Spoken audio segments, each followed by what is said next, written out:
Қайырымдылық керуені жобасы елде осыдан 2 жыл бұрын тұңғыш президент қоры мен іскер әйелдер қауымдастығының ұйымдастыруымен қолға алынды.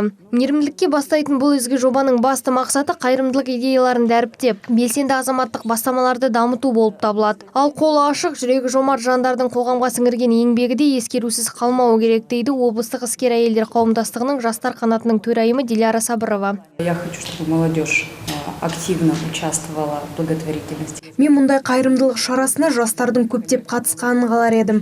Таныстарымның арасында өз істерін таза ниетпен бастап жатқан азаматтар көп. Қайырымдылықпен айналысатын, жақсылық жасайтын жандарды біз білуіміз керек. Өйткені өскелең ұрпақ үшін бұл мотивация ғана емес, үлгі де деуге болады.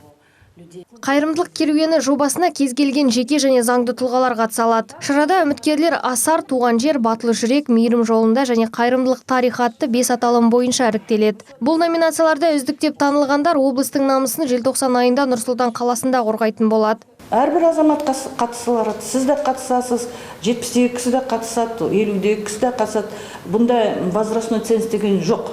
Рабочий болсын, или журналист болсын, анандай ондай жоқ. Әрбір кісі бұған қатысуға мүмкіндігі бар.